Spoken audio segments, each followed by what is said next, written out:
आ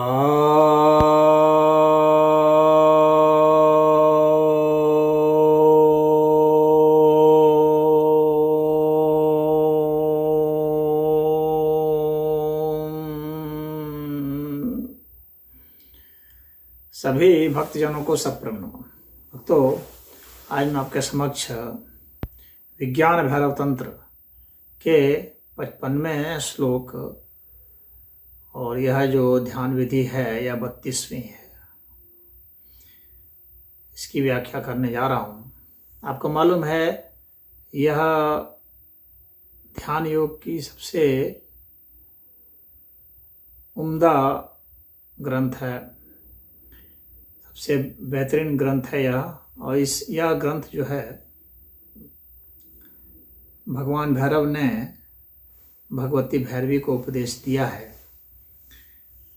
तो जो भगवती भैरवी की जिज्ञासा थी उसका समाधान उन्होंने सीधा नहीं बताया है, बल्कि साधना के अर्थ में बताया है कि आपको जो भी उत्तर जानना है वह मुझसे न पूछें, बल्कि मैं जो साधना बताता हूँ उसके जरिए आपको वह उत्तर स्वतः ही इस अस्तित्व से ज्ञात हो जाएगा।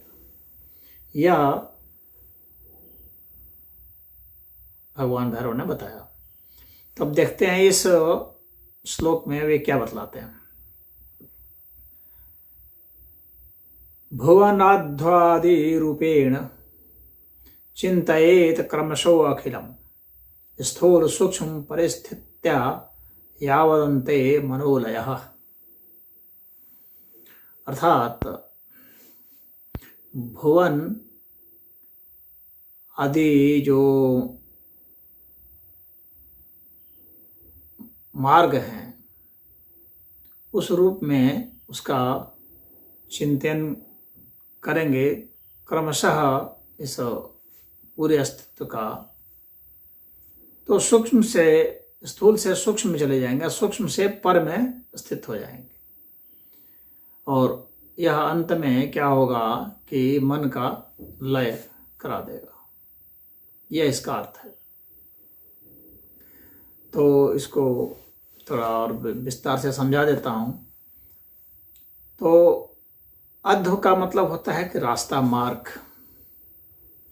तो कह रहे हैं कि यहाँ जो मार्ग हैं भुवन आदि मार्ग हैं, तो ये 6 अध्व तंत्र शास्त्र में माने गए। उसमें भुवन है, तत्व है, कला है, मंत्र है, पद है, वर्ण है। तो देखिए ये जो वर्ण है, तो जानते हैं कि वर्ण सिर्फ एक ध्वनि मात्र है। उन वर्णों के संयोग से पद बन जाते हैं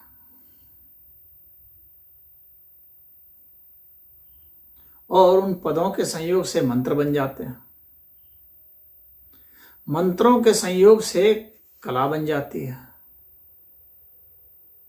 कला के संयोग से तत्व बन जाते हैं, तत्वों के संयोग से भुवन बन जाते हैं।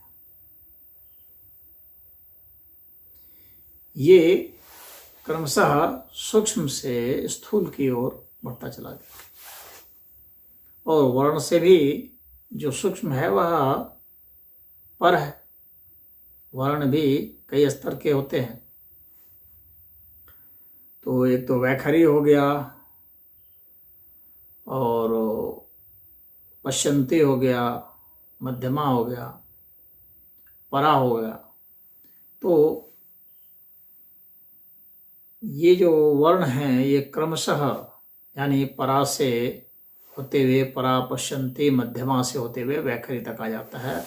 यानी पहले अव्यक्त होता है, अव्यक्त से और व्यक्त होता है, व्यक्त से और व्यक्त होता है, उससे और स्थूल हो जाता है। जो हम समझ जाते हैं कि वो ये ध्वनि तरंग है। पहले वह अव्यक्त तरंगों के रूप में विद्यमान थे, अब उसके बाद वह व्यक्त तरंगों के रूप में आ जाता है जब मन के स्तर पर आता है।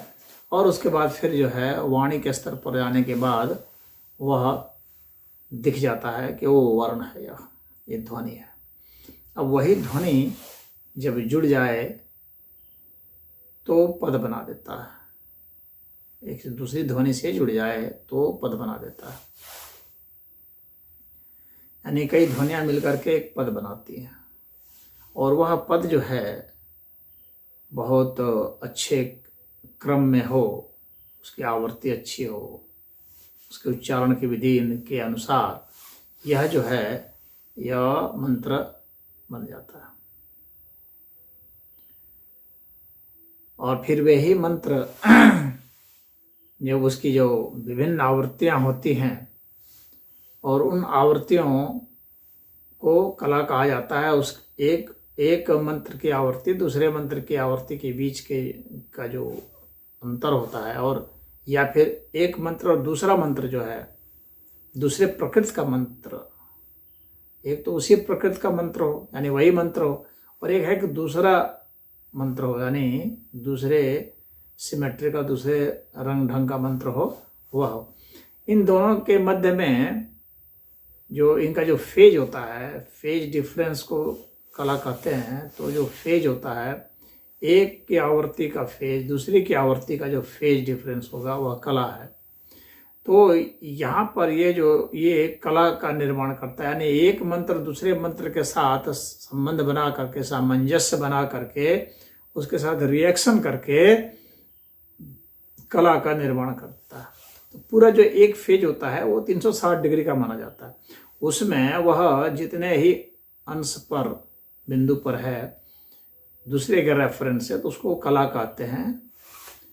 तो वह उसके एंगल से होता है। मान लिया 30 डिग्री का एंगल है, टोटल 360 है, तो 30 और 360 कर दिए तो वो 12 आ गया, तो 12 कला हो गई। इस तरह से ये कला बनती है। तो कला मंत्र से फिर कला का निर्माण हो जाता है।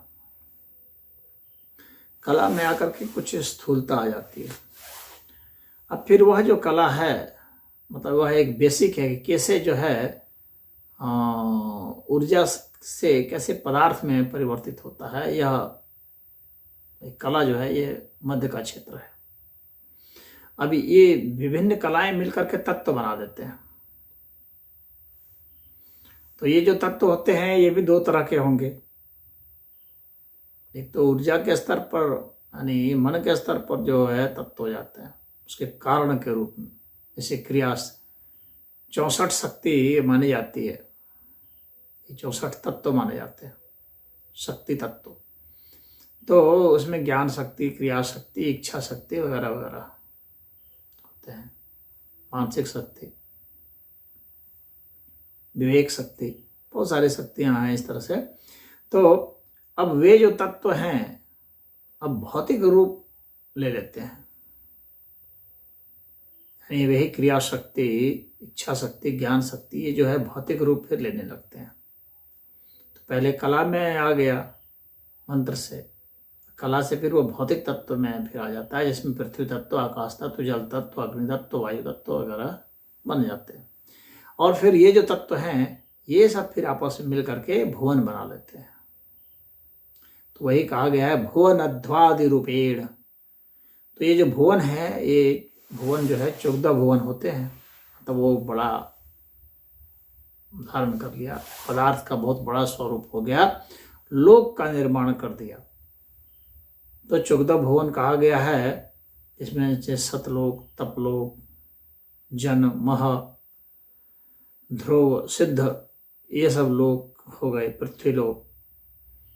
और उसी तरह से फिर अतल, पितल, सुतल, तलातल, महातल, रसातल, पताल, ये सब लोक हैं। तो इन सब का ही निर्माण हो जाता है, 14 भुवनों का निर्माण हो जाता है।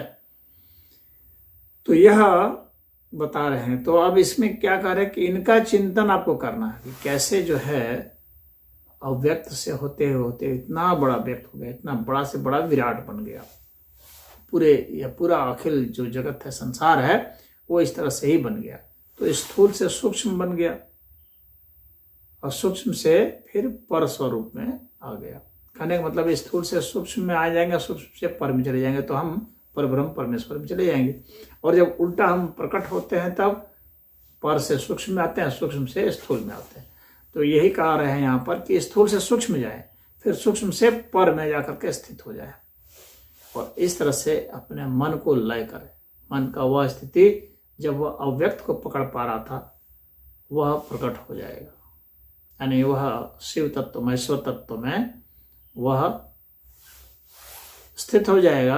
आपको शिव तत्व का बोध हो जाएगा, यह यहाँ पर कहा जा रहा था। तो ये मनोलय ध्यान है, यह मन के लय का ध्यान है। इस तरह से ध्यान करना है आपको। कोई चीज़ें कैसे कैसे वो आई है, कहाँ कहाँ से कैसे कैसे बनती आई है और कहाँ कहाँ तक बनती चली जाती है, और इस तरह से बड़े स्तर तक वो बनती चली जाती है। तो अब उसका विस्तार इतना बड़ा हो जाएगा कि आप उसके विस्तार का अंत भी नहीं पाएंगे। उसी तरह से उसकी सूक्ष्मता का भी आप अंत नहीं पाते हैं, और ये दोनों छोर मिलकर के अनंत हो जाता है। तो यही यहाँ पर बता रहे हैं कि इस तरह से कर लेने से जो आप सभी शक्तियों के वास्तविक अधिष्ठाता शिव तत्व तक आपकी पहुँच हो जाती है। आप शिव तत्व ही हो जाते हैं या ब्रह्म तत्व हो जाते हैं। तो इसमें इतना ही। हरि ओम।